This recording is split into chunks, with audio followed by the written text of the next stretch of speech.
Hi,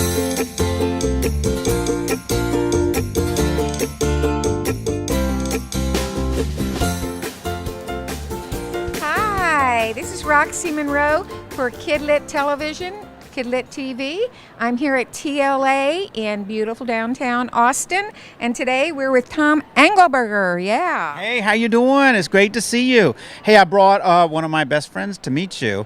This is the real Origami Yoda. This is actually Origami Yoda from the cover of the book. He doesn't get out of the house very often, but he made a special trip down here to see you. Very cool. Very cool. So tell me, before we get too into it, because I know you've threatened to make me do that, make them. I'm scared. But briefly, so your latest book is The Future Spy? I've got a series for early readers. It's called DIDI DODO Future Spy. And everybody says, well, does that mean you're a spy from the future? Or does it mean you're a spy with futuristic weapons? But she just wants to be a spy someday. Right now, she's not exactly a spy. So she's also a dodo. She goes around and has crazy adventures, makes mayhem, but usually ends up with a happy ending.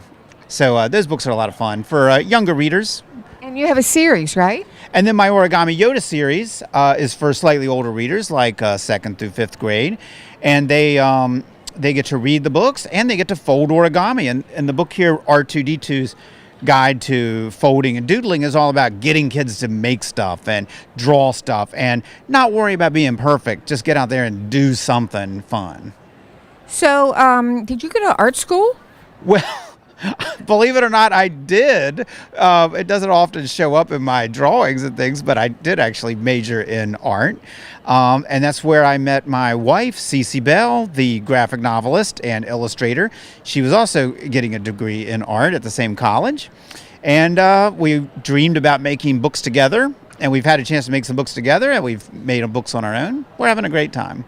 Oh, that's so wonderful, like the dynamic duo. Yes, yes. I'm sure I didn't coin that with you two.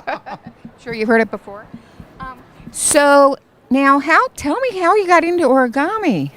Well, I've been making origami since I was a little kid. My mother taught me how to make the Origami Drinking Cup. I don't know if you've ever seen that. If you're ever at a water fountain, you don't have a cup. You can grab a piece of paper, fold yourself a cup. So she taught me that when I was about 4 years old. I actually remember that. You remember that? I remembered folding it up, and it's a little thing like this. Yes, exactly. And so I kept folding stuff. The problem was I wasn't very good.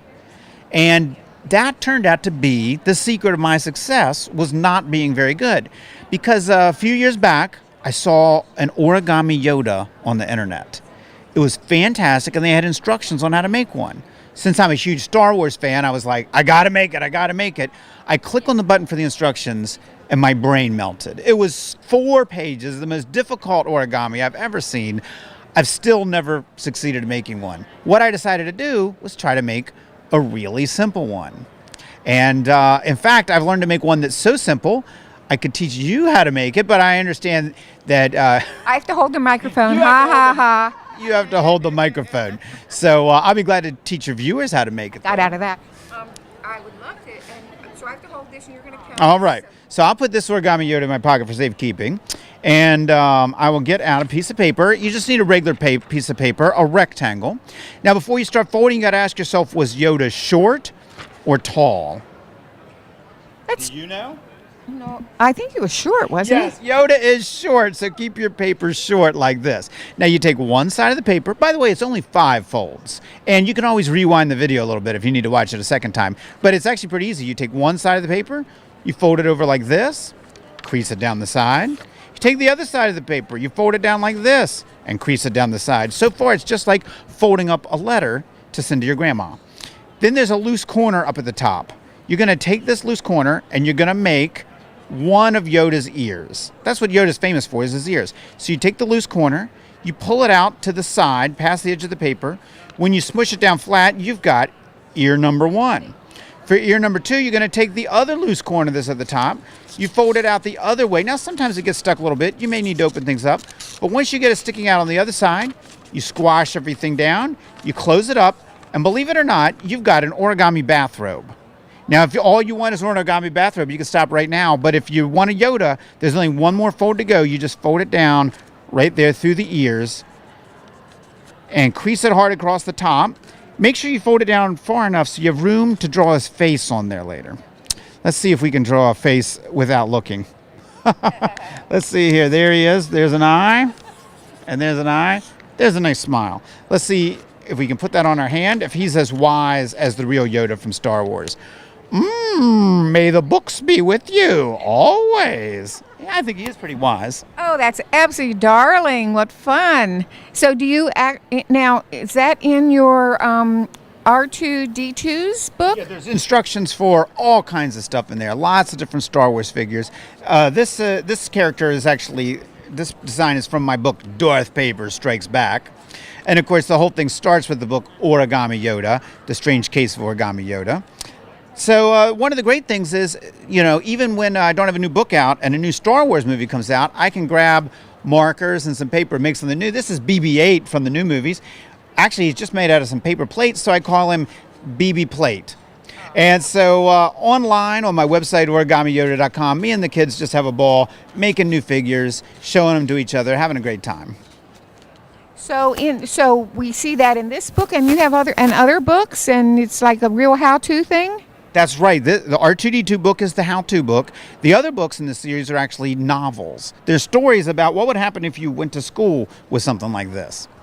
So I was going to ask what age level, but it seems to me it goes from about 3 to 103. I hope so. I hope everybody gives it a try. Now, do you come to get into more grown-up stuff, do you come to many conferences? Oh, yes. In fact, I may hold the record for the person who's come to the most TLAs here in Texas. I've been to about 8. Oh, man. I'm at 6 or 7. So I'll have to catch you up one of these years. It's really the greatest conference. It's terribly enthusiastic librarians. One of the absolute highlights of my career was winning the Blue Bonnet Award here, getting to accept it in front of a room full of just fantastically excited librarians. You can tell they care about the kids back at their schools. They came here to meet authors, get them to sign books to take back to their classrooms. They came here to get new ideas, to get enthusiasm. These Texas librarians are amazing. The first time I came, I was told that they treat authors like rock stars, children's book authors like rock stars. Gee, I don't know if I've gotten the rock star treatment, but I don't know that I would want the rock star treatment, actually. Yeah, right. It's a little bit, not enough personal time. So what are you working on next? So I'm actually, my wife Cece did a graphic novel, and she had so much fun with it. I'm really dying to do a graphic novel. It's actually what I wanted to be when I was a kid, was a comic book artist. So I've got the opportunity to work on books on graphic novels with a couple of existing characters that kids already know and hopefully love.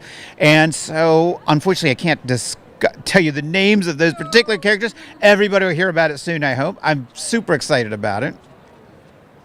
So, and then will that be with ABRAMS also? They'll be coming out from a couple different publishers, and I definitely have a lot more books coming from ABRAMS. They're a fantastic publisher. They publish so many great books. Of course, Wimpy Kid and the Nathan Hale series, the Amy Ignatow series. They've got so much great stuff. So I have a lot more to come with ABRAMS. They're really great to work with. By the way, you have done books with your wife, right? That's right. Cece and I did the original Inspector Flytrap trilogy together, and we created the Cranky Doodle picture book together, although she did the hard work of actually drawing it, and I just scribbled down some words. Now, all of us authors and illustrators, we are kind of standing on the shoulders of some great people. Is there one illustrator or author in the whole world, alive or dead, that you would really like to talk to? You know, believe it or not, I've gotten to meet so many authors, and the one I still haven't met is the one that lit put my brain on fire when I was a kid, and that's Daniel Pinkwater. He is the guy who got me. When I read his books, they were more than just books, they were lifelines. And I still haven't gotten a chance to meet him. Can you help me out with that? No, but I mean, I know he's around. I'm not sure what. Watching right now. He'll come over to my house. Maybe he's shy because I'm thinking I haven't seen him in some of these conferences. Maybe he just wants to stay home and work all the time, or take his money and run around the world from all his great books. Well, thank you so much. I had a great time talking to you. You're a lot of fun. You're more fun, way more fun. At least I squeezed out of having to do some artwork. At least I squeezed out of having to do some artwork. But thanks again, and let's say goodbye. Let him say goodbye. All right, may the force Bye. be with you, and the books too. Thank you.